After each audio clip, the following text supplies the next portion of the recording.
শুরু করলাম পরম করুণাময় আল্লাহর নামে। শুরুতেই দেখছেন বালি, খোয়া, সিমেন্ট এগুলো আমরা তুলছি, কারণ আজকে আমরা কলম ঢালাই করব। আর আমি এদিকে কলমটা সুন্দর করে মশলাগুলো ছুটাচ্ছি। মশলা ছোটা হলো, তারপর ঝাড়ু নিলাম।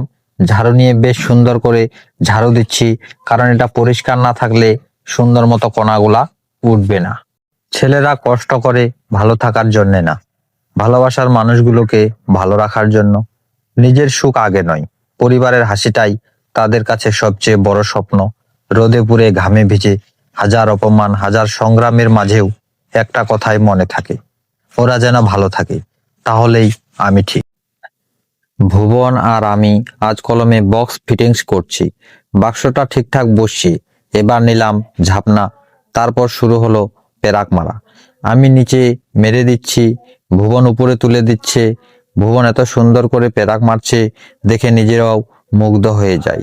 আমাদের কাজটা ঠিকঠাক হলে বাদল আবার চেক করে দেয় মুখটা না মেরে টাইট হচ্ছে কিনা। মুখটা না মারা শেষ করে সবাই একটু নাস্তা বিরতিতে বসলাম। হালকা কিছু খেয়ে গলায় একটু পানি ঢাললাম। সারাদিনের ক্লান্তির মাঝে এই ছোট্ট বিরতিটাই যেন নতুন শক্তি দেয়। কেউ হাসছে, কেউ গল্প করছে, মনে হলো একসাথে কাজ করলে কষ্টও নরম হয়ে যায়।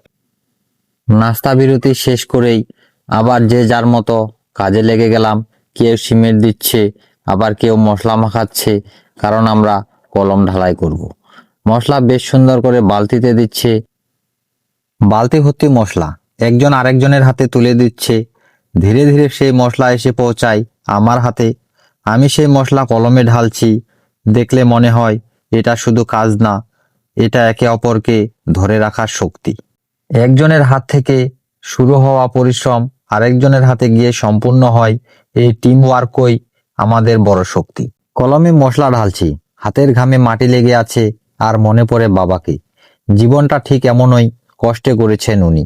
চোখে না দেখা সেই কষ্টগুলো আজ নিজের হাতে টের পাই। তখনই বুঝি বাবার কথাই নয়, ঘামে লিখে যান সন্তানের ভবিষ্যৎ। ঢালাই শেষ করে এবার কলমটাকে সুন্দর করে সল করে নিচ্ছি। তারপর হাত মুখ ধুয়ে বাসায় যাওয়ার জন্য প্রস্তুতি চলছে। এই ছিল আজকের সারাদিনের ক্লান্তি ভরা ভিডিও। ধন্যবাদ, ভালো থাকবেন আর আমার জন্য দোয়া রাখবেন।